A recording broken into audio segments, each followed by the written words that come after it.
Facts India సమర్పించు దానియేలు మరియు ప్రకటన గ్రంథ ప్రవచనములకు మిమ్మలను మన ప్రభువైన యేసు క్రీస్తు నామములో హృదయపూర్వకంగా ఆహ్వానిస్తున్నాము. మన అంశము క్రీస్తు యొద్దకు మెట్లు. క్రీస్తు యొద్దకు మెట్లు అనే ఈ ప్రాముఖ్యమైన అంశాన్ని మనం చదువుకోకముందు ఈ విషయములన్నీ కూడా ఈ పుస్తకంలో మీ కొరకు పొందుపరిచించాము. ఈ పుస్తకము ఉచితంగా మీకు అందించాలని మేము ఆశపడుతున్నాము. ఈ పుస్తకాన్ని మీరు పొందాలంటే ఈరోజే ఈ ఫోన్ నంబర్కి మీరు ఫోన్ చేయండి, లేక వెబ్సైట్ని దర్శించండి. మీ కొరకు మీ ఆత్మీయ జీవితంలో సహాయపడటానికి ఎన్నో మెటీరియల్స్ అక్కడ మీ కొరకు పెట్టి ఉన్నాము.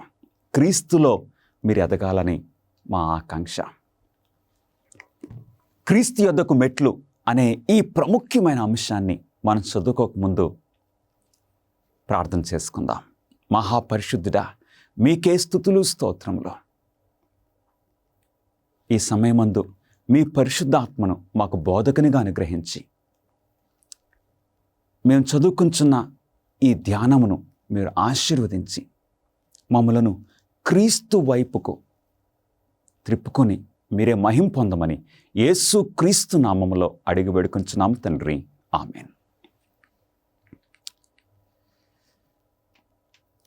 యేసు క్రీస్తు వారికి ఉన్న 12 మంది శిష్యుల్లో పేతురు కొంచెం ప్రాధాన్యత మనం చూస్తూ ఉన్నాము. పిల్లలను శిష్యుల పేర్లు చెప్పమంటే అనేక మంది మొట్టమొదటిగా పేతురు పేరు చెప్తారు. పేతురు యేసు క్రీస్తు వారిని నిజంగా హృదయపూర్వకంగా ప్రేమించాడు. కానీ ప్రజల యొక్క అంగీకారం కూడా పేతురు ఆశపడ్డాడు. ప్రజల ఆమోదము, ప్రజలను మెప్పించటము కూడా పేతురుకి అలవాటుగా ఉన్నది. సరిగ్గా మన ప్రభువైన యేసుక్రీస్తు వారు ఆయన మేడగదిలో ఉన్నప్పుడు ఆయన శిష్యులను చూసి ఆ రాత్రి, మీలో అనేక మంది నన్ను గూర్చి అభ్యంతరపడతారని ప్రభువైన యేసుక్రీస్తు వారు సెలవిచ్చారు. శిష్యులందరూ కూడా ఆశ్చర్యపోతున్నారు. ఈ రాత్రి కాపరి కొట్టబడతాడు, గొర్రెలు చెదిరిపోతాయి అని ప్రభువైన యేసుక్రీస్తు వారు చెప్పినప్పుడు వెంటనే పేతురు ధైర్యంతో అన్నాడు, మిమ్మల్ని అందరూ విడిచిపెట్టినా కానీ నేను విడిచిపెట్టనని యేసుక్రీస్తు వారితో చెప్పాడు. నీ కొరకు చావుకైనా సిద్ధమే అని పేతురు ధైర్యంగా అన్నాడు. ఆ టైంలో ప్రభువైన యేసుక్రీస్తు వారు పేతురు వైపు చూచి, ఈ రాత్రి కోడి కూయక మునుపు 3 సార్లు నన్ను నీవు అంగీకరించన్నా తెలియదు అంటావని యేసుక్రీస్తు వారు సెలవిచ్చారు. చాలా ఆశ్చర్యం అనిపించింది. నిజంగా ఆ రాత్రి అలాగే జరిగింది. పేతురు 3 సార్లు యేసుక్రీస్తు అంటే నాకు తెలీదని 3 సార్లు బొంకాడు. ప్రతిసారి ఇంకా దృఢంగా, ఇంకా గట్టిగా బొంకటం మొదలుపెట్టాడు. అంతలో కోడి కూసింది. ఆ సమయంలో మన ప్రభువైన యేసుక్రీస్తు వారు ఆ ప్రధాన యాజకుని యొక్క ఆ ఇంటి గదిలో వారు యేసుక్రీస్తు వారికి అన్యాయపు తీర్పు తీరుస్తూ ఉన్న ఆ టైంలో పేతురు యొక్క దృష్టి యేసుక్రీస్తు వైపు మళ్లింపబడింది. ప్రభువైన యేసుక్రీస్తు వారు పేతురుని చూశారు. పేతురు యేసుక్రీస్తు వారి యొక్క కండ్లలో ఆ ప్రేమను, ఆ క్షమాపణ, ఆ మంచి మనసుతో యేసుక్రీస్తు వారి పేతురు వైపు బొంకినా సరే, ఆయన నాకు తెలియదని గట్టిగా చెప్పినప్పటికీ యేసుక్రీస్తు వారి యొక్క ప్రేమ పేతురును కదిలించేసింది. ఆ రాత్రి చాలా దుఃఖపడ్డాడు, చాలా బాధపడ్డాడు. తర్వాత తన హృదయంలో మార్పు కలిగింది. యేసుక్రీస్తు వారికి లోబడ్డాడు. పేతురు జీవితము మారిపోయింది. ఇక పేతురు ఏమంటున్నాడో తెలుసా? పేతురు యేసుక్రీస్తు వారితో తన సంబంధాన్ని క్రీస్తు వైపు పేతురు తిరిగాడు. ఒక టైంలో ఆ యొక్క మతాధికారులు, యూదా మతాధికారులు పేతురుని బెదిరించినప్పుడు పేతురు అంటున్నాడు, అపోస్తల కార్యములు 5వ అధ్యాయము 29వ వచనంలో, మనుష్యులకు కాదు దేవునికే మేము లోబడవలను కదా. పేతురు ధైర్యంతో చెప్పాడు. పేతురు తన జీవితం చివరిలో క్రీస్తు కొరకు సాక్ష్యం ఇవ్వడం వలన పేతురుని హింసించాలని నీరో చక్రవర్తి ఆజ్ఞ ఇచ్చాడు. అప్పుడు పేతురు నీరో చక్రవర్తిని బ్రతిమాలాడు, అయ్యా, నా ప్రభువు వలె నన్ను ఇలా సిలువేయొద్దు, నన్ను తలకిందులుగా సిలువేయండని నీరో చక్రవర్తిని కోరాడు. పేతురు నిజంగానే క్రీస్తు యొద్దకు సంపూర్ణంగా సమర్పించుకున్నాడు, క్రీస్తు యొద్దకు వచ్చాడు. మనము గమనించినట్లయితే దేవుని వాక్యము మనము ఆయన పక్షాన ఉన్నామా లేదా అని దేవుడు ఎలా నిర్ణయిస్తాడో, దేవుని పక్షమున మనం ఉన్నామా లేదా, క్రీస్తును వెంబడిస్తున్నామా లేదా అని దేవుడు ఎలా నిర్ణయిస్తారో యేసుక్రీస్తు వారు సెలవిచ్చారు. మత్తయి సువార్త 7వ అధ్యాయము 21వ వచనములో, ప్రభువా ప్రభువా అని నన్ను పిలుచు ప్రతివాడును పరలోక రాజ్యములో ప్రవేశింపడు గాని పరలోకమందున్న నా తండ్రి చిత్త ప్రకారము చేయువాడే ప్రవేశించును. గమనిస్తున్నారా ప్రియులరా? ప్రభువా ప్రభువా అని చెప్పటం వలన మనం పరలోక రాజ్యంలో చేరము, లేక క్రైస్తవులని పిలువబట్టడం ద్వారా మనం పరలోక రాజ్యం చేరము. కానీ ఎట్లాగా దేవుని పక్షమున మనం ఉన్నామని ఎట్లాగ నిర్ధారణ అవుతుంది? నా తండ్రి చిత్త ప్రకారము చేయువాడే ప్రవేశించును. అంటే దేవుని చిత్తాన్ని ఎవరు నెరవేరుస్తారో వారు మాత్రమే పరలోకములో ప్రవేశిస్తారు. దేవుని చిత్తం అంటే ఏంటో కూడా మనం చూద్దాం. రోమీలకు రాసిన పత్రిక 6వ అధ్యాయం 16వ వచనములో, లోబడుటకు దేనికి మిమ్మును మీరు దాసులుగా అప్పగించుకొందురో అది చావు నిమిత్తముగా పాపమునకే గాని నీతి నిమిత్తముగా విధేయతకే గాని దేనికి మీరు లోబడుదురో దానికే దాసులగుదురని మీరు ఎరుగరా? మనము ఎవరికి లోబడితే వారికి దాసులు అవుతాము. లోక విషయములకు, లోక సంబంధమైన పాపపు వ్యసనాలకి మన జీవితాన్ని అలా ఖర్చు పెట్టుకుంటే, అలాగా మనము మన సమయాన్ని గడుపుతూ ఉంటే మనం పాపానికే దాసులము. కానీ నీతి నిమిత్తము మనం విధేయత చూపిస్తే దేవునికి విధేయులంగా మనం ఉంటాము. దేవుని ఆజ్ఞలు మరియు మనుషుల పద్ధతులు విభేదించినప్పుడు మనం ఎవరికి లోబడాలని పేతురు చెప్పాడు. పేతురుని వారు ప్రశ్నించారు. పేతురు అంటున్నాడు, అపోస్తల కార్యములు 5వ అధ్యాయము 29వ వచనంలో చాలా ధైర్యంగా పేతురు ఇప్పుడు పరిశుద్ధాత్మతో నింపబడి ఇక క్రీస్తుకు సంపూర్ణంగా లోబడి పేతురు సమాధానము. అందుకు పేతురును అపోస్తులను, మనుష్యులకు కాదు దేవునికే మేము లోబడవలను కదా అని చెప్పిరే. హల్లెలూయా. అవును ప్రియులరా, ప్రారంభంలో ఒకప్పుడు పేతురు ఎలాగున్నాడో ఇప్పుడు పేతురు తన జీవితంలో ఏ స్థాయికి దేవుని కృప ద్వారా పరిశుద్ధాత్మ ద్వారా పేతురు ఏ స్థాయికి చేరాడు? దేవునికే మేము లోబడాలి. ప్రాణము క్రీస్తు కొరకు ఇవ్వటానికైనా ఇప్పుడు పేతురు సిద్ధపడ్డాడు.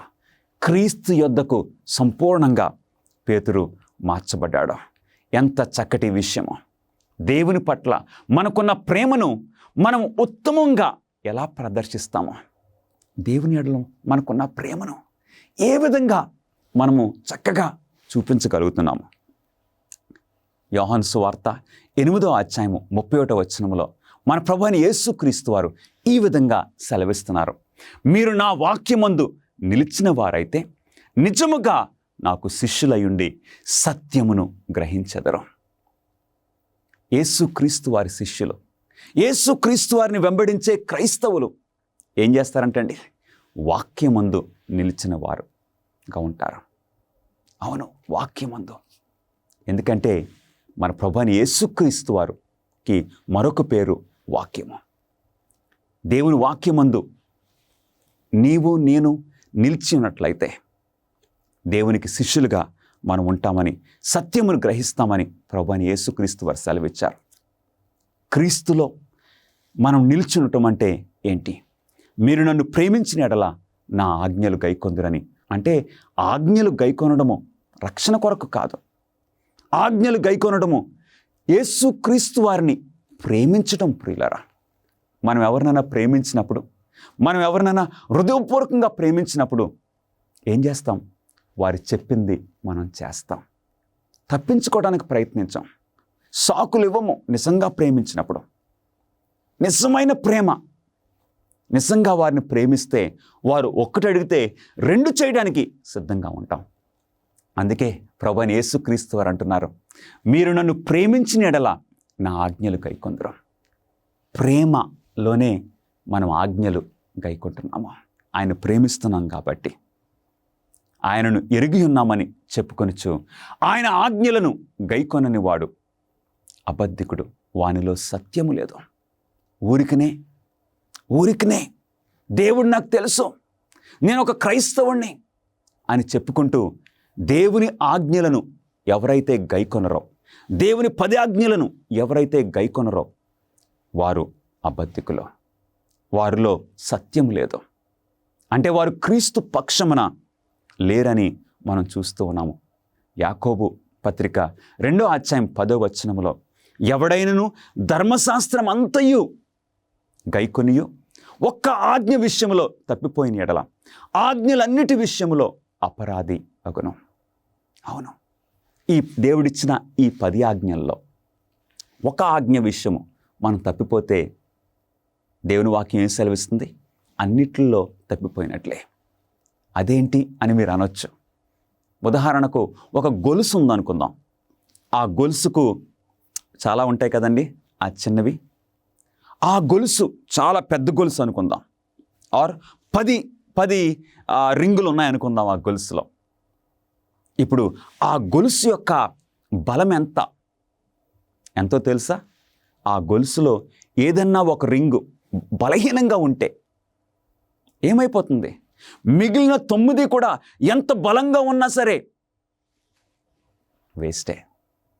అందుకే ప్రభువైన యేసుక్రీస్తు వారు ఆయన మాటల్లో సెలవిస్తున్నారు, మీరు నన్ను ప్రేమించిన ఎడల నా ఆజ్ఞలు గైకొందురు.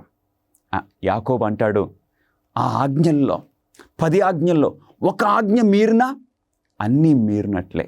ఎందుకంటే మనం అపరాధులము అవుతూ ఉన్నాము. యేసు ప్రకారం వేషధారులు ఎందుకు పైకి భక్తి గలవారి వలె వ్యవహరించారు? వేషధారులు ఎందుకు పైన ఈ బాహ్యంగానే భక్తి గలవారుగా నటించారు, ప్రదర్శించారు? ఎందుకో తెలుసా? వారు మనుషుల వలన ఘనతనుందవలనని, వారు మనుషులకు కనబడవలనని. ప్రియ సహోదరుడా, సహోదరి, నీ క్రైస్తత్వము ఏ విధంగా ఉన్నది? నా క్రైస్తత్వము ఏ విధంగా ఉందో మనలో మనం పరీక్షించుకోవాలని దేవుని వాక్యం సెలవిస్తుంది. వారైతే మనుషుల వలన ఘనత పొందాలని ఆ విధంగా నటిస్తున్నారు. మనుషులకు కనబడాలని వారు ఆ కానుకలు ఇస్తున్నారు, ఆ మంచి క్రియలు చేస్తున్నారు. మనం అలా కాదు. దేవుని ప్రేమిస్తున్నాం కాబట్టి, దేవుని ప్రేమిస్తున్నాం కాబట్టే ఆ మంచిని మనం చేస్తున్నాము. దేవుని ప్రేమిస్తున్నాం కాబట్టి ఇతరులను మనం ప్రేమిస్తున్నాము. ప్రేమలో క్రైస్తవ జీవితము బలంగా ఉంటుంది. గుంపును లేదా సమూహమును అనుసరించడం సాధారణంగా సురక్షితమేనా? గుంపులో గోవింద అంటారు. గుంపును అంటే ఒక సమూహాన్ని వెంబడించటము క్రైస్తవ జీవితంలో అది సురక్షితమేనా? దేవుని వాక్యం సెలవిస్తుంది. నిర్గమకాండము 23వ అధ్యాయము 2వ వచనములో, దుష్కార్యము జరిగించుటకై సమూహమును వెంబడించవద్దు. దుష్కార్యమును జరిగించడానికి సమూహాన్ని వెంబడించవద్దు. ఎప్పుడు కూడా ఇదిగో ఎక్కువ మంది ఆ దారిలో వెళ్తున్నారు, అదే కరెక్టేమో అనుకోవడానికి వీలు లేదు. ఎందుకో తెలుసా? మత్తయి సువార్త 7వ అధ్యాయము 13వ వచనములో మన ప్రభువైన యేసుక్రీస్తు వారు సెలవిచ్చారు, ఇరుకు ద్వారమున ప్రవేశించుడి, నాశనమునకు పోవు ద్వారము వెడల్పును ఆ దారి విశాలమునై ఉన్నది, దాని ద్వారా ప్రవేశించువారు అనేకులు. గమనిస్తున్నారా ప్రియులారా? ఇరుకు ద్వారమున ప్రవేశించుడి. మరొక ద్వారం ఉన్నది, విశాలమైన ద్వారం ఉన్నది. ఈ విశాలమైన ద్వారంలో అనేక మంది ప్రయాణం చేస్తున్నారు. మనం నడవలసిన ద్వారం ఏంటి? ఇరుకు ద్వారము. ఇరుకు ద్వారమున మనం నడవాలని ప్రభువైన యేసుక్రీస్తు వారు సెలవిచ్చారు. కాబట్టి ఒక గుంపును కానీ అనేకులను వెంబడించటము క్రైస్తవ జీవితంలో కుదరదు.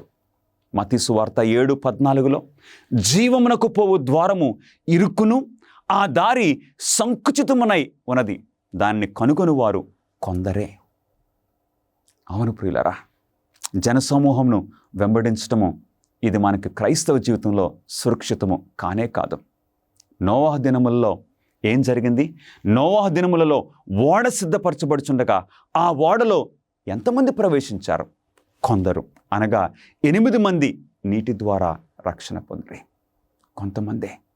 ఆ టైంలో ఉన్న గొప్ప విద్వాంసులు, గొప్ప నాయకులు, వారందరూ కూడా నోవా మాట వినలేదు. ఆ టైంలో అనేక మంది ఆ గుంపును సమూహం వెంబడించడం వలన వారు ప్రాణాలు పోగొట్టుకున్నారు, వారు రక్షణ పోగొట్టుకున్నారు. నీ క్రైస్తవ జీవితంలో నీవేం చేస్తున్నావో ప్రశ్నించుకోమని దేవుడు సెలవిస్తూ ఉన్నారు. మనుషుల సంప్రదాయాలను దేవుని ఆజ్ఞలుగా మనం బోధించినప్పుడు యేసు ఎలా భావిస్తాడో? మన ప్రభువైన యేసుక్రీస్తు వారు మన నిమిత్తము ప్రాణం పెట్టిన మన యేసయ్య మనకు మాదిరి చూపించడానికి మానవత్వం ధరించిన మన ప్రభువైన యేసుక్రీస్తు వారు మనము మనుషుల సాంప్రదాయాల వెంట వెళుతూ ఉన్నప్పుడు ఆయన హృదయము ఎట్లాగుంటుంది? మార్కు సువార్త 7వ అధ్యాయము 7వ వచనములో, వారు మానవులు కల్పించిన పద్ధతులు దైవోపదేశములని బోధించుచు నన్ను వ్యర్థముగా ఆరాధించుచున్నారు. ప్రభువైన యేసుక్రీస్తు వారి హృదయము చాలా బాధపడుతుంది. నన్ను వ్యర్థంగా ఆరాధిస్తున్నారు. వారు పెదవులతోటే ఆరాధిస్తున్నారు, మనుషులు కనపడాలని, కానీ వారి హృదయము నాకు దూరంగా ఉన్నది. అవును ప్రియ సహోదరుడా, సహోదరి, నీ ఆరాధన వ్యర్థంగా ఉన్నదా? నీ ఆరాధన మనుషులు కల్పించిన పద్ధతుల ప్రకారంగా ఉన్నదా? లేక దేవుడు ఉద్దేశించిన రీతిగా నీ ఆరాధన ఉన్నదా? మనం చూసుకోవాలి. మరియు ఆయన, మీరు పారంపర్యాచారమును గైకొనుటకు దేవుని ఆజ్ఞను బొత్తిగా నిరాకరించుదురు. దేవుని ఆజ్ఞలను మనం విడిచిపెట్టి క్రైస్తవులమని చెప్పుకుంటూ దేవుని పదాజ్ఞలను మనం అతిక్రమించినప్పుడు దేవుని హృదయము ఎంత బాధపడుతుందో ఒక్కసారి ఊహించమని నేను కోరుచూ ఉన్నాను. అవును, పారంపర్య ఆచారాలను మనము పాటించడానికి అవి మనకు అనుకూలంగా ఉన్నాయని, మన పాపపు హృదయము వాటి కొరకు ఆశపడుతుందని దేవుని ఆజ్ఞను మనం ప్రక్కన పెడితే మనకు రక్షణ ఎలా పొందగలమో? అంత్య దినాల్లో నిజమైన క్రైస్తత్వము ప్రాచుర్యం లేక ప్రజాదరణ పొందుతుందా? ఈ చివరి దినాల్లో యేసుక్రీస్తు వారి యొక్క 2వ రాకడ ముందు జీవిస్తున్న ఈ పరిస్థితుల్లో నిజమైన క్రైస్తత్వము ప్రజా ఆదరణ పొందుతుందా? ప్రజల్లో గుర్తింపు కలుగుతుందా? మత్తయి సువార్త 24వ అధ్యాయము 9వ వచనంలో మన ప్రభువైన యేసుక్రీస్తు వారు ఏమన్నారో తెలుసా? మీరు నా నామము నిమిత్తము సకల జనముల చేత ద్వేషింపబడుదురు. నా నామము నిమిత్తము సకల జనముల ప్రజలు మిమ్మల్ని ద్వేషిస్తారు, క్రీస్తు కొరకు నిందింపబడతారు. అంటే ఈ చివరి దినాల్లో క్రీస్తును మనం వెంబడిస్తున్నప్పుడు ప్రజలు మనల్ని ద్వేషిస్తారు, నిందిస్తారు, అపహాసం చేస్తారు. 2 తిమోతి 3:12లో క్రీస్తునందు సద్భక్తితో బ్రతకను ఉద్దేశించు వారందరూ హింస పొందుదురు. అవును ప్రియులరా, యేసుక్రీస్తు వారి యొక్క మార్గము మనకు పాపులర్గా ఉండదు. అవునండి, అనేక మంది ఈ మార్గంలో నడకపోవచ్చు. అందుకే ప్రభువైన యేసుక్రీస్తు వారు అన్నారు, ఇరుకు ద్వారములో మనం ప్రవేశించాలి. ప్రజలందరూ విశాల మార్గంలో నడుస్తారు. కాబట్టి క్రీస్తునందు సద్భక్తితో బ్రతకను ఉద్దేశించి వారందరూ హింస పొందుదురని దేవుని వాక్యము సెలవిస్తుంది. ప్రకటన 12:17లో ఎవరైతే అందుచేత ఆ ఘటసర్పము ఆగ్రహము తెచ్చుకొని ఆమె సంతానములో శేషించిన వారితో యుద్ధము చేయుటకై బయలువెడలి సముద్ర తీరము నిలిచెను. సాతానుడు ఎవరైతే క్రీస్తు పక్షమున జీవించాలి, క్రీస్తు యొక్క ఆజ్ఞలు పాటించాలి, క్రీస్తు కొరకు సాక్షులుగా ఉండాలని ఎవరు ప్రయత్నం చేస్తూ ఉంటారో వారి పట్ల సాతానుడు ఆగ్రహము తెచ్చుకొని ఇక వారిని ఏ విధంగా అయినా సరే బాధ పెట్టాలి, హింసించాలని సాతానుడు ప్రయత్నం చేస్తాడు. ప్రకటన 13:15లో ఆ మృగం యొక్క ప్రతిమకు నమస్కారం చేయని వారిని హతము చేయనట్లు. ఎందుకంటే ఈ ప్రజలు, దేవుని బిడ్డలు, దేవుని నిజమైన ప్రజలు క్రీస్తునే వెంబడిస్తున్నారు, క్రీస్తునే ఆరాధిస్తున్నారు. కాబట్టి ఆ మృగము ఏం చేస్తుందంటండి, వారిని హతము చేయనట్లు వారిని చంపేసేయాలి, వారిని హింసిస్తుంది. దేవునికి మనుషుల సమూహానికి ఒకేసారి దాసులుగా ఉండటము సాధ్యమేనా? ఏంటండి, 2 పడవల్లో కాలు పెట్టి మనం ప్రయాణం చేయొచ్చా? దేవునికి మనుషులకి ఒకేసారి మనం దాసులంగా ఉండటము సాధ్యమేనా? దేవుని వాక్యం ఏం సెలవిస్తుంది? మత్తయి 6:24లో ఎవడును 2 యజమానులకు దాసుడిగా ఉండనేరడు. అతడు ఒకని ద్వేషించి ఒకని ప్రేమించును, లేదా ఒకని పక్షముగా ఉండి ఒకని తృణీకరించును. అవును, ఓ ప్రక్కన లోకానికి, ఒక ప్రక్కన దేవుని వైపు మనం ఉండలేము. పేతురు అలా ఉండాలని అనుకున్నాడు. యేసుక్రీస్తు వారితో నేను చావుకైనా నీతోనే ఉంటాను అని పేతురు అన్నాడు. తర్వాత ఆ టైంలో 3 సార్లు బొంకేశాడు. ఎందుకంటే ప్రజల అంగీకారాన్ని పేతురు ఆశపడ్డాడు. 2 యజమానులు మనము మొప్పించలేమో, నా పక్షమున ఉండని వాడు నాకు విరోధని ప్రభువైన యేసుక్రీస్తు వారు అంటున్నారు. ఎవరైతే క్రీస్తు పక్షమున ఉంటారో వారు ఇక లోకానికి స్వస్తి చెప్పారు, లోకానికి విరోధిగా ఉంటారు. ఎవరైతే క్రీస్తుకు విరోధిగా ఉంటారో వారు లోకాన్ని స్నేహిస్తున్నారని మనం తెలుసుకుంటున్నాము. యేసు కంటే ఎక్కువగా ఒక స్నేహితుడిని లేదా కుటుంబ సభ్యుని మనం ప్రేమించడము సురక్షితమేనా? క్రీస్తు కంటే ఎవరినన్నా ఎక్కువగా ప్రేమించడము ఇది మంచిదేనా? దేవుని వాక్యం ఏం సెలవిస్తుంది? మత్తయి సువార్త 10:37 తండ్రినైనను తల్లినైనను నాకంటే ఎక్కువగా ప్రేమించేవాడు నాకు పాత్రుడు కాడు, కుమారునైనను కుమార్తెనైనను నాకంటే ఎక్కువగా ప్రేమించేవాడు నాకు పాత్రుడు కాడు. అవును ప్రియులరా, అంటే మన జీవితాల్లో, ఒక క్రైస్తవుని జీవితంలో యేసుక్రీస్తే ప్రధాన పాత్ర వహించాలి. అవును, ఒక రోజున ఒక యవన భర్త, అవునండి, ఆయన యేసుక్రీస్తు వారి గురించి తెలుసుకున్నాడు, యేసుక్రీస్తును అంగీకరించాడు, నెమ్మదిగా విగ్రహారాధన విడిచిపెట్టాడు, దేవాలయంకి వెళ్ళటం మొదలుపెట్టాడు, బైబిల్ చదవటము మొదలుపెట్టాడు. ఆయన భార్య కొంచెం బాధపడటం మొదలుపెట్టింది. నా భర్త ఏంటి నాతో పాటు విగ్రహారాధన చేయటం లేదు, నాతో పాటు ఈ పూజలు పునస్కారాలు చేయటం లేదు, ఏదో ఒక క్రొత్త బుక్కు తెచ్చుకుని చదువుకుంటున్నాడు, మోకరించి ప్రార్థన చేస్తున్నాడు ఏంటని చాలా బాధపడ్డది. నా భర్త నన్ను విడిచిపెట్టేశాడేమో అని అనిపించింది. కానీ ఆ భర్త క్రీస్తులో ఎదుగుతున్నప్పుడు ఆ భార్య గమనించింది, భర్త చెడు స్నేహం మానేశాడు, ఆ చెడు అలవాట్ల నుండి దూరంగా ఉంటున్నాడు, ఆ భర్త ఇంటికి త్వరగా వస్తున్నాడు, ఇంట్లో పనులు చేస్తున్నాడు, భార్యకు సహాయం చేస్తున్నాడు, ఇతరులతో గొడవలు పెట్టుకోవడం తగ్గిపోయినాయి. ఆ భార్య గమనించింది, నా భర్తలో ఈ మార్పును గమనించింది. అలాగే పిల్లలు కూడా వారి తండ్రిలో ఆ మార్పును గమనించారు. ఒక రోజున ఆ భార్య వచ్చి అన్నది, అయ్యా,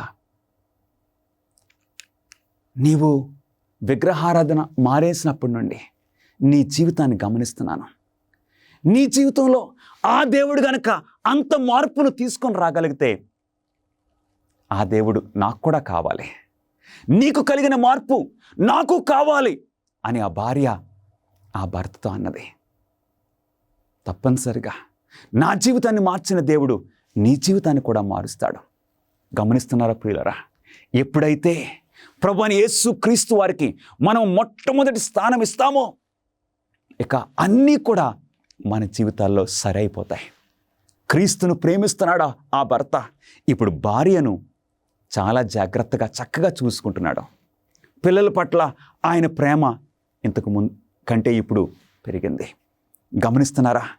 ఎవడైనాను నా యొద్దకు వచ్చి తన తల్లిని, తన తండ్రిని, తల్లిని, భార్యను, పిల్లలను, అన్నదమ్ములను, అక్కచెల్లులను, తన ప్రాణమును దేశించుకుంటే వాడు నా శిష్యుడు కాడు. ఎవరైతే నిజంగా క్రీస్తును వెంబడిస్తారో, నిజంగా క్రీస్తుకు ఒక మంచి శిష్యుడిగా జీవిస్తాడో ఆ వ్యక్తి ఇక అన్ని సంబంధాల్లో చక్కగా ఒక శ్రేష్టమైన సంబంధాలుగా అవి ఏర్పడుతుంటున్నాయి. పరలోకమందున నా తండ్రి చిత్తము చొప్పున చేయువాడే నా సహోదరుడును, నా సహోదరియు, నా తల్లియు అనెను. అవును, యేసుక్రీస్తును మనం సంపూర్ణంగా అంగీకరించినప్పుడు, అవును ప్రియులారా, మన స్నేహాలు, మన కుటుంబ సంబంధాలు ఇవన్నీ కూడా ఇంకా క్వాలిటీగా అయిపోతాయి. అలాంటి మార్పు కావాలని నీవు ఆశపడుతున్నావా?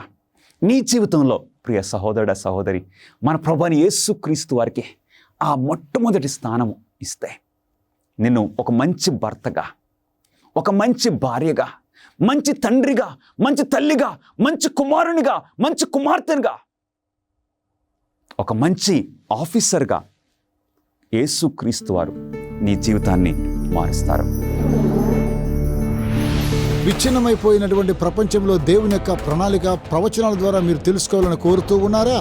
ఆచరణాత్మకమైనటువంటి గొప్ప సవాళ్లను మీరు ఎదుర్కోవాలనుకుంటే మిమ్మల్ని ఉత్తేజపరుస్తున్నాం, ఉత్సాహపరుస్తున్నాం. అమేజింగ్ ఫ్యాక్ట్స్ వారు బైబిల్ చదువుకునేటువంటి గైడ్స్ మీ కొరకై 27 పుస్తకాలను మీకు అనుగ్రహిస్తున్నారు. అద్భుతమైనటువంటి గ్రాఫిక్స్ ద్వారా మీరు అర్థం చేసుకోవడానికి నేరుగా మీకు సమాధానం దయచేస్తూ ఉన్నారు. ప్రతి చదువుకునేటువంటి ఈ గైడ్ ద్వారా బైబిల్లో సరైన సమాధానం గ్రహించుకోగలరు. మీ జీవితంలోని ప్రాముఖ్యమైన ప్రశ్నలకు సమాధానం ఇస్తుంది. ఏ విధంగా మీరు సంబంధాన్ని పెంచుకోగలరు, ప్రభువైన యేసుక్రీస్తు వారు ఎప్పుడు రాబోతూ ఉన్నాడు, ఇంకా ఎన్నో విషయాలను తెలుసుకోవచ్చు. భవిష్యత్తులో ఈ యొక్క విలువైన విషయాన్ని కోల్పోకండి. మీ జీవితాన్ని రూపాంతరపరుస్తూ ఉన్నాయి అమేజింగ్ ఫ్యాక్ట్స్ వారు ఇచ్చేటువంటి బైబిల్ చదువుకునే పుస్తకం. ఇవి మీకు ఇంగ్లీష్ లోను, హిందీ, తమిళ్, తెలుగులో మీకు లభిస్తూ ఉన్నాయి. వేచి ఉండకండి, వెంటనే మీ యొక్క స్టడీ గైడ్స్ ను ఇప్పుడే ఆర్డర్ చేయండి. AFTV.in అనేటువంటి మా వెబ్సైట్ ని సంప్రదించి వెంటనే పొందండి. యేసు కంటే సంపన్నమైన వృత్తిని లేదా భూ సంబంధమైన నిధులను ఎక్కువగా ఎంచడము అది తెలివైన పనేనా? మన ఉద్యోగానికి ప్రాధాన్యత ఇవ్వటం, మనకున్న ధనానికి మొట్టమొదటి స్థానం ఇవ్వటము అలాంటిది సురక్షితమేనా? యేసుక్రీస్తు వారి యొక్క మాటలు మత్తయి సువార్త 16వ అధ్యాయము 26వ వచనములో, ఒక మనుషుడు లోకమంతయు సంపాదించుకొని తన ప్రాణమును పోగొట్టుకుంటే అతనికి ఏమి ప్రయోజనము? ఒక మనుషుడు తన ప్రాణమునకు ప్రతిగా ఏమి ఇయ్యగలడు? లోకాన్నంతా సంపాదించుకొని, ధనాన్ని సంపాదించుకొని ప్రాణాన్ని పోగొట్టుకుంటే లాభం ఏంటి? ఒకని కలిమి విస్తరించుట వాని జీవనకు మూలము కాదు అనెను. మనకి ధనం పెరగటం వలన మనకి రక్షణ రాదు ప్రియులరా. నిజంగా ఆ రోజు ఆ జలప్రళయం వచ్చినప్పుడు నోవాహు మాటను తిరస్కరించిన వారి ధనము వారికి సహాయం చేసిందా? వారి యొక్క ఉద్యోగాలు, వారి యొక్క పేరు ప్రఖ్యాతలు వారిని జలప్రళయం నుండి కాపాడగలిగినవా? యేసుక్రీస్తు వారి యొక్క రెండవ రాకడ బహు సమీపంలో ఉంది. ఈ వృత్తి, ఈ ధనము, ఈ కలిమి ఏమీ కూడా మనకు సహాయంగా రావు. యేసుక్రీస్తు వారిని వెంబడిస్తే మన జీవితాన్ని ఆయన మారుస్తారు. ఆయన మనకు సత్యాన్ని చూపించిన తర్వాత దేవుని చిత్తానికి వ్యతిరేకంగా అవిధేయతలో కొనసాగడము సురక్షితమేనా? ఒకసారి ఈ బైబిల్లోని ఈ సత్యాలు మనం గ్రహించిన తర్వాత, ఆయన సత్యాన్ని మనకి చూపించిన తర్వాత, మనం గ్రహించిన తర్వాత మనము ఇంతకు ముందులాగే ఆ అవిధేయతలని కొనసాగితే అలాంటిది సురక్షితమేనా? దేవుని వాక్యం ఏం సెలవిస్తుంది? నా జనులు జ్ఞానము లేని వారై నశించుచున్నారు. నీవు జ్ఞానమును విసర్జించుచున్నావు గనుక నేను నిన్ను విసర్జింతును. గమనిస్తున్నారా ప్రియ స్నేహితులారా? ఎప్పుడైతే దేవుని మార్గాన్ని, దేవుడు మనకిచ్చిన ఆ సత్యాన్ని మనం విసర్జిస్తామో, మనం అంగీకరించమో, దేవుడు అంటున్నారు, నేను కూడా నిన్ను విసర్జిస్తాను. ఎంత విచారమో! నీ జీవితంలో అలాంటిది జరగకూడదు ప్రియ సహోదరి, సహోదరుడా. నీవు నీ దేవుని ధర్మశాస్త్రమును మరచితివి గనుక నేనును నీ కుమారులను మరుతును. ఒక తండ్రి, ఒక తల్లిగా నీవు దేవుని ధర్మశాస్త్రాన్ని విడిచిపెడితే దేవుడు కూడా నీ కుటుంబాన్ని విడిచిపెడతానంటున్నారు. కాబట్టి సత్యము దేవుడు మనకి తెలియజేసిన తర్వాత అసత్యములో నడవడము అది మనకి క్షేమకరమైన పని కాదు. హెబ్రీయులకు రాసిన పత్రిక 10వ అధ్యాయము 26వ వచనము, మనం సత్యమును గూర్చి అనుభవ జ్ఞానము పొందిన తరువాత బుద్ధిపూర్వకంగా పాపం చేసిన ఎడల పాపములకు బలి ఇకను ఉండదు. అవును, సత్యాన్ని దేవుడు మనకు తెలియజేసిన తర్వాత ఇక పాపములోనే మనం నిలిచి ఉంటే ఏమవుతుందండి? అట్టి పాపములకు క్షమాపణ ఉండదు. కాబట్టి సత్యములో మనం నడవాలి. దేవుడు సత్యాన్ని అనుగ్రహించే కొలది మనం ఇంకా సత్యములో నడవాలి. సత్యాన్ని తిరస్కరించడంలో పట్టుదలతో ఉన్నవారికి ఏమి జరుగుతుంది? లేదులే, బైబిల్ని మనం ప్రక్కన పెడదాం, మన ఇష్టం వచ్చినట్టు జీవిద్దాము. సత్యం తెలిసిన తర్వాత కూడా అలాగా అసత్యములో మనం నిలిచిపోతే ఏం జరుగుతుందో దేవుని వాక్యం సెలవిస్తుంది. నశించుచున్న వారు తాము రక్షింపబడుటకై సత్య విషయమైన ప్రేమను అవలంబింపకపోయిరి గనుక దుర్నీతిని పుట్టించు సమస్త మోసముతోనూ నశించుచున్న వారిలో సాతాను కనపరచు బలమును అనుసరించి ఉండును. ఏం చేస్తారు? మనం సత్యాన్ని విడిచిపెట్టి అసత్యంలోనే నడిస్తే ఏం జరుగుతుందో తెలుసండి?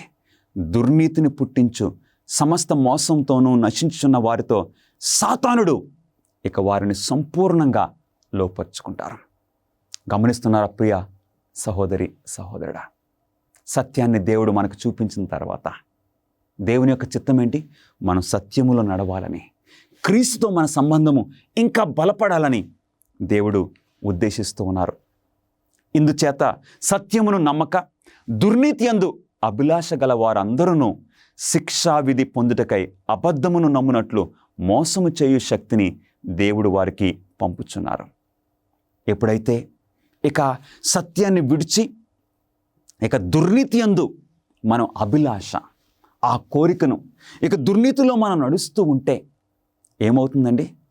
అబద్ధాన్నే నమ్మునట్లు మోసం చేయు శక్తిని దేవుడు పంపించడం కాదు. మనం అసత్యంలో నడుస్తున్నాం కాబట్టి, దుర్నీతిలో నడుస్తున్నాం కాబట్టి ఇక దుర్నీతిలో నిలిచిపోతాము.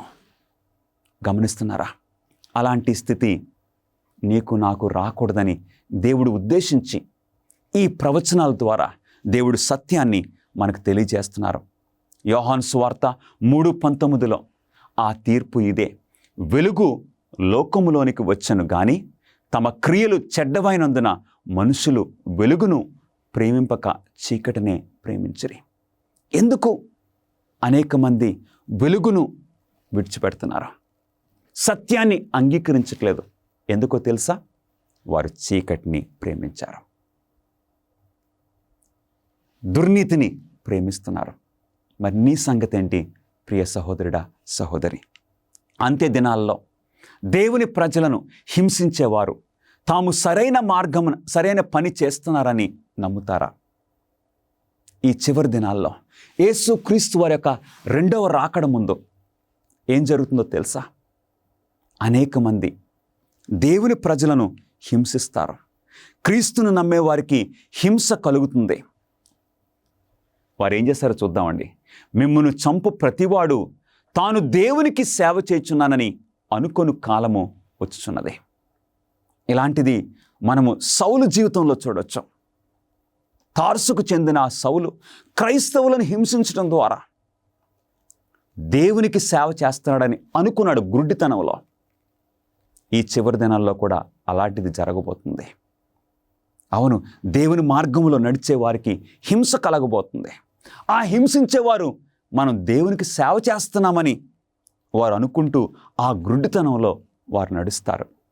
సత్యాన్ని తెలుసుకొని ఉండి కూడా దానిని అనుసరించడానికి నిరాకరించిన వారిని పేతురు ఎలా వర్ణించాడో. సత్యము తెలుసు కూడా ఇక అసత్యములోనే, దుర్మార్గతలోనే నడవడానికి ఎవరైతే నిర్ణయించుకుంటారో వారి గురించి పేతురు ఏమంటున్నాడో చూద్దామండి. 2 పేతురు 2వ అధ్యాయము 21వ వచనము, వారు నీతి మార్గమును అనుభవపూర్వకంగా తెలుసుకొని తమకు అప్పగింపబడిన పరిశుద్ధమైన ఆజ్ఞ నుండి తొలగిపోవుట కంటే ఆ మార్గము అనుభవపూర్వకంగా తెలియకయుండుటయే వారికి మేలు. అవునండి, వారు తెలుసుకోక ఉండటమే మంచిది. వారు తెలుసుకోకుండా ఉండటమే వారికి మేలు.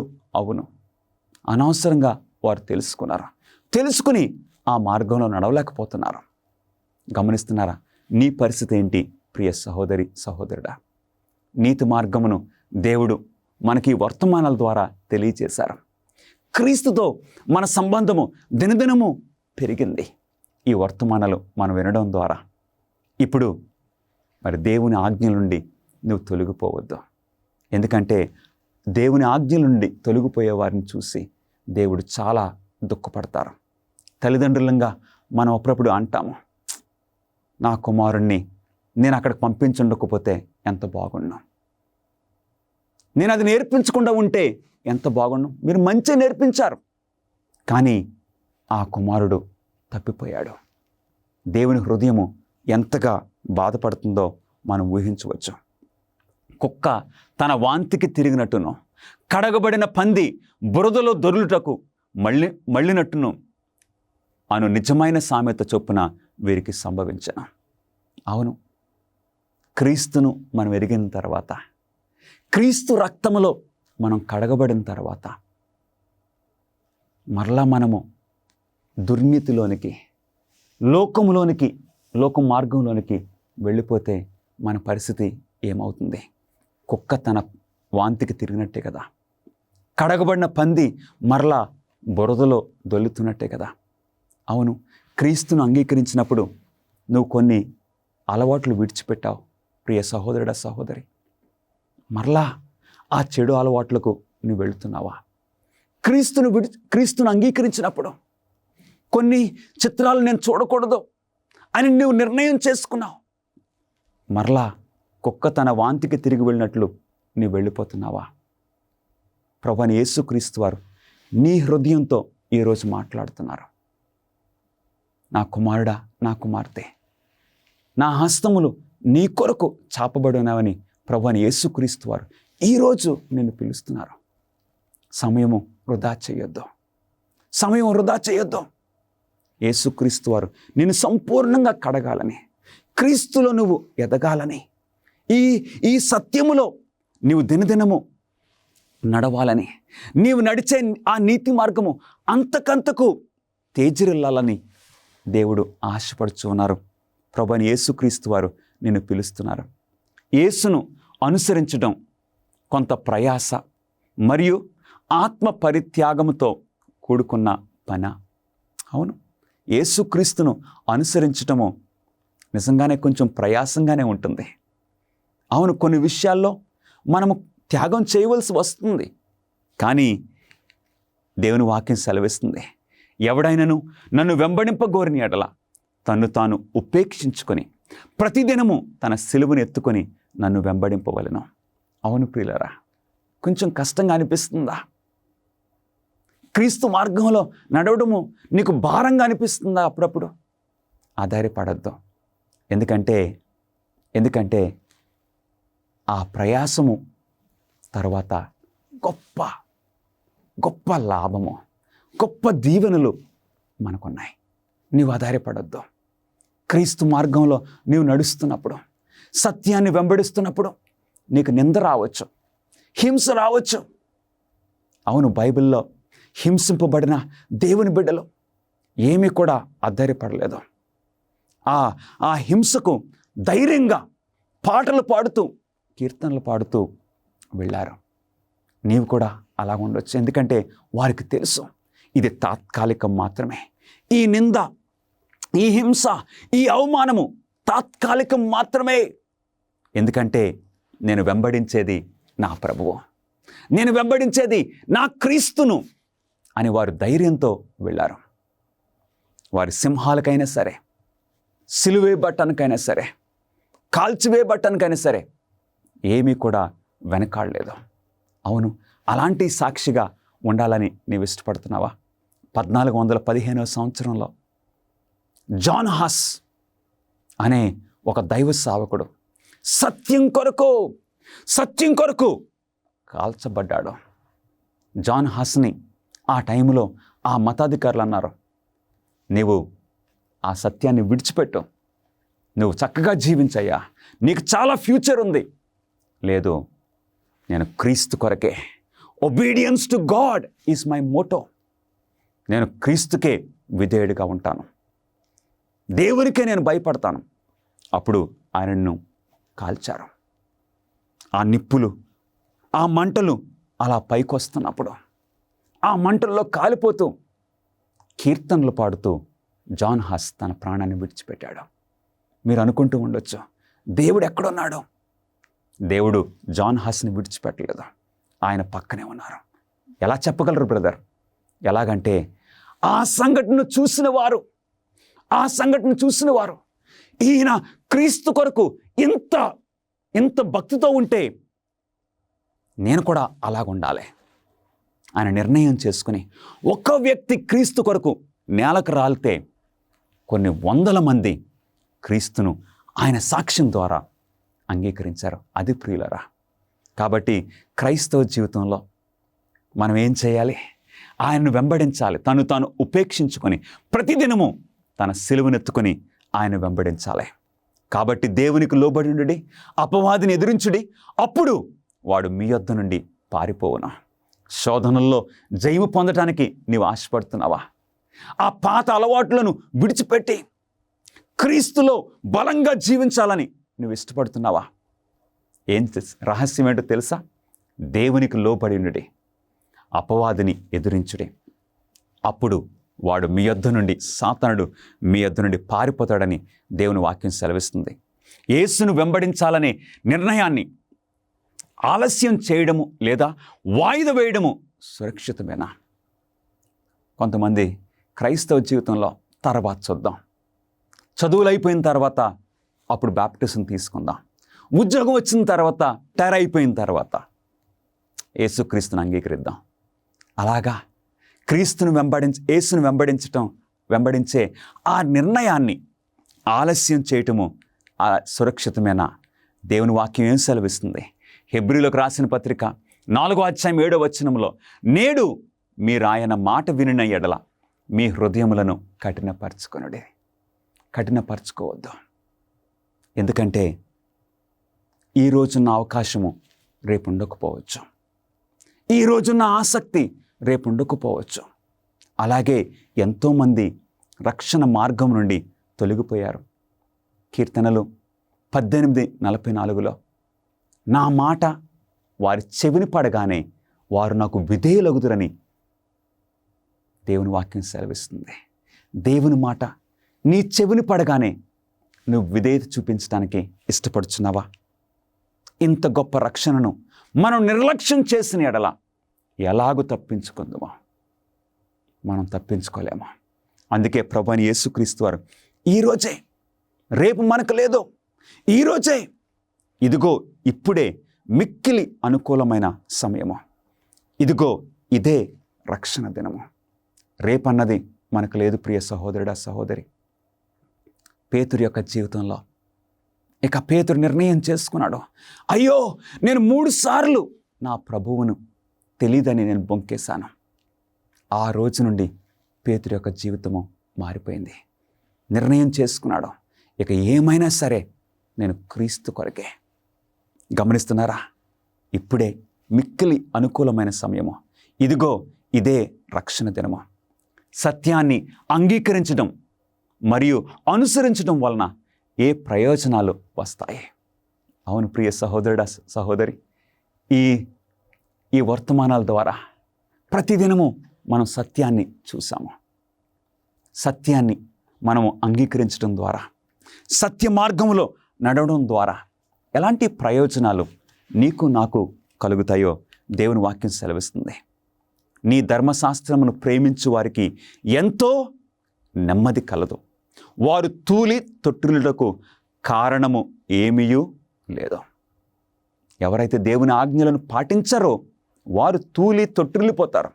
కానీ ఎవరైతే దేవుని ఆజ్ఞలు గైకొంటారో వారికి ఎంతో నెమ్మది. అలాంటి నెమ్మది, అలాంటి శాంతికరమైన జీవితము కోసం నీ హృదయం ఆశపడుచు అన్నదా? నీవు ఎలాంటి ఒత్తిడిలో ఉన్నావు ప్రియ సహోదరుడా, సహోదరి? ఎలాంటి పరిస్థితులు నీ జీవితాన్ని ఇక నొక్కేస్తున్నాయి? ఆ పరిస్థితుల వలన నువ్వు తొక్కబడుచున్నావా? ఈరోజు ప్రభువైన యేసుక్రీస్తు వారు అట్టి నెమ్మది నీకు ఇవ్వాలని ఆశపడుతున్నారు. మీరు సత్యమును గ్రహించెదరు, అప్పుడు సత్యము మిమ్మును స్వతంత్రులుగా చేయను. అలాంటి జీవితం కోసం నీ హృదయము ఆశపడుచు ఉన్నదా? ప్రభువైన యేసుక్రీస్తు వారు ఈరోజే పిలుస్తున్నారు. సత్యమును మనం గ్రహించినప్పుడు సత్యము మనల్ని స్వతంత్రులుగా చేస్తుంది. ఆ పాపపు అలవాట్లు, అవును, ఆ పాపపు పడగ నీడ నుండి దేవుడు నిన్ను విడుదల చేస్తారు. అవును, ఆ శోధనల గురించి నువ్వు భయపడిన అవసరం లేదు. ఇక క్రీస్తు వైపు చూచుచు సులువుగా చిక్కులు పెట్టు పాపము నుండి నీకు విడుదల కలుగుతుంది. ప్రభువైన యేసుక్రీస్తు వారు ఈరోజే నిన్ను పిలుస్తున్నారు. మీరు ఆత్మ ద్వారా సత్యమునకు విధేయులవుట చేత మీ మనస్సులను పవిత్రపరచుకున్న వారయ్యుండుడే. అవును ప్రియులరా, దేవునికి విధేయత చూపించడం ద్వారా మన జీవితాలు పవిత్రపరచబడతాయి. యేసు పేతురును 3 సార్లు ఏ ప్రశ్న అడిగారు? అవును, ప్రభువైన యేసుక్రీస్తు వారు పునరుద్ధానుడైన తర్వాత పేతురు జీవితంలో మార్పు చూశారు. పేతురు జీవితంలో మార్పు చూశారు. ప్రభువైన యేసుక్రీస్తు వారు ఒక ప్రశ్న పేతురుని 3 సార్లు అడిగారు. ఆ ప్రశ్న ఏంటో మనం చూద్దాం.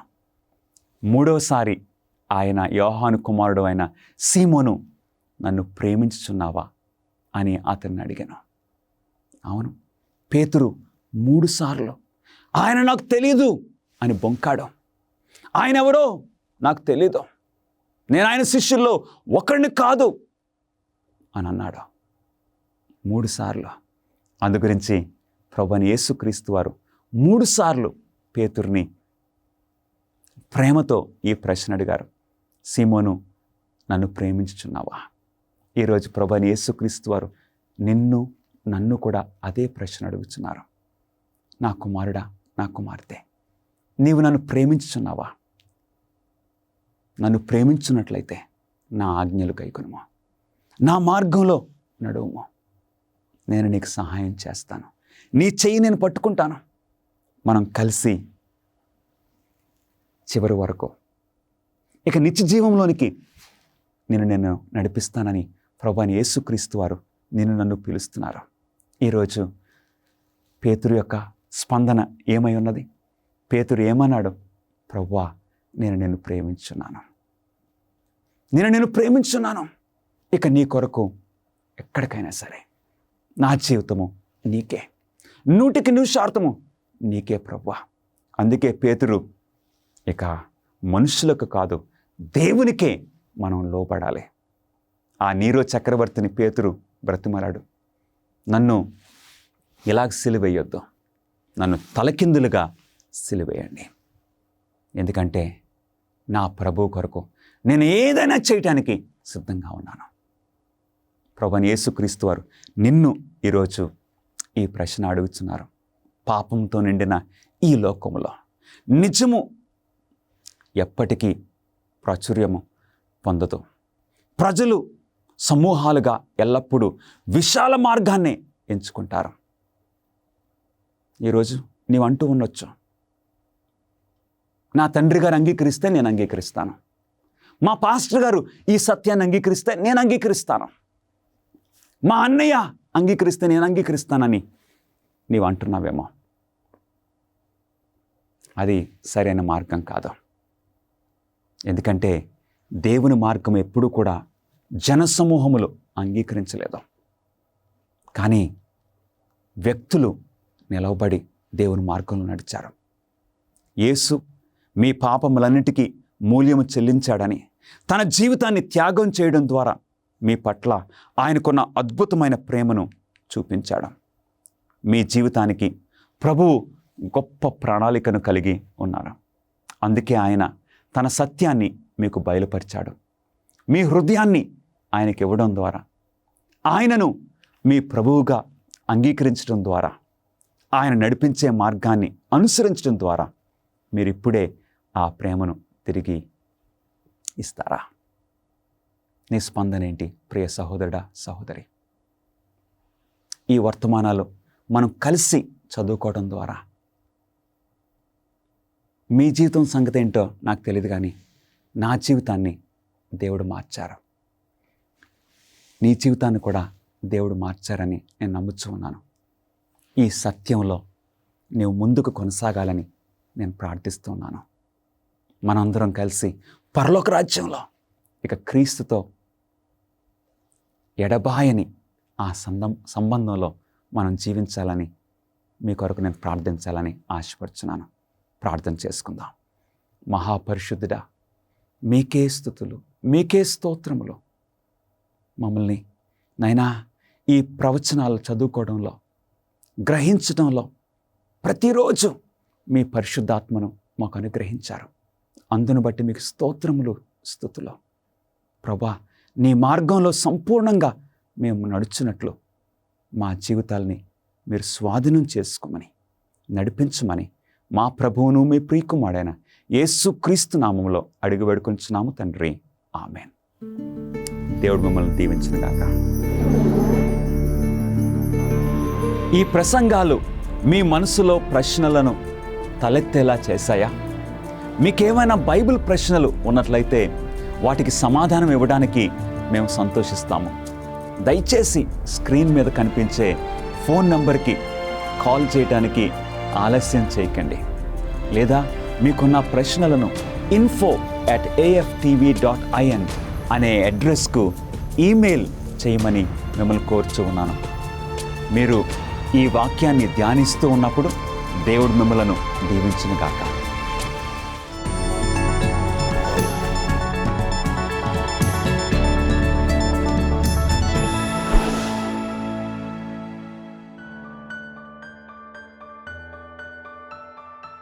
హాయ్ ఫ్రెండ్స్, ఇది పాస్టర్ డగ్ బ్యాచులర్. మీరు ఒక అద్భుతమైన వాస్తవాన్ని వినాలనుకుంటున్నారా?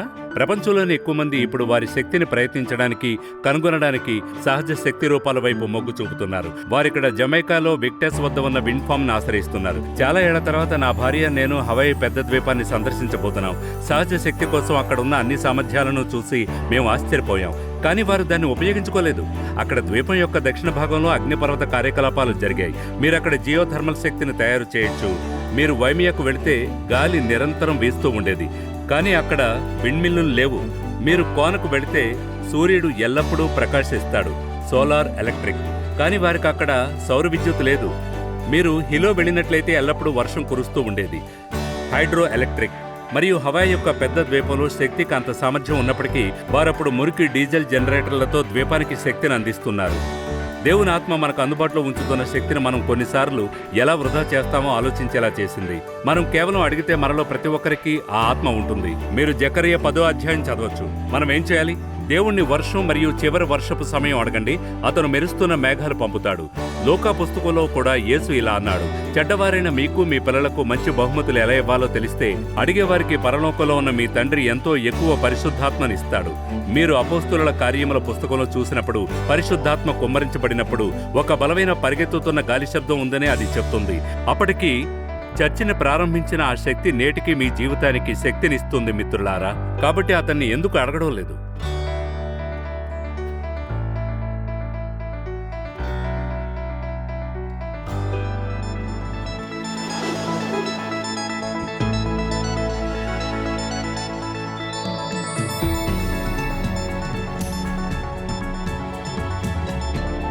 మరిన్ని అమేజింగ్ ఫ్యాక్ట్స్ వీడియోల కోసం మా యూట్యూబ్ ఛానల్ దర్శించండి. సబ్స్క్రైబ్ చేయడం మర్చిపోవద్దు. మా ప్రార్థనా బృందము మీ ప్రత్యేక ప్రార్థనా విన్నపాలను స్వీకరించి మీకోసం ప్రార్థన చేయడానికి సిద్ధంగా ఉన్నాము. దయచేసి స్క్రీన్ మీద కనిపించే ఫోన్ నంబర్కి కాల్ చేయడానికి ఆలస్యం చేయకండి. లేక మీ ప్రార్థనా విన్నపములను prayer@aftv.in అనే అడ్రస్కు ఈమెయిల్ చేయమని కోరుచున్నాను. అమేజింగ్ ఫ్యాక్ట్స్ బైబిల్ అధ్యయనాన్ని ఇంకా పొందాలనుకుంటున్నారా? మీరు మరింత సత్యంతో కూడిన దివ్య కార్యక్రమాలను వీక్షిస్తూ దేవునిలో ఆనందించడానికి వచ్చే వారం వరకు వేచి ఉండవలసిన అవసరం లేదు. AFTV.in అనే వెబ్సైట్లో అమేజింగ్ ఫ్యాక్ట్స్ ఇండియా మీడియా లైబ్రరీని దర్శించండి.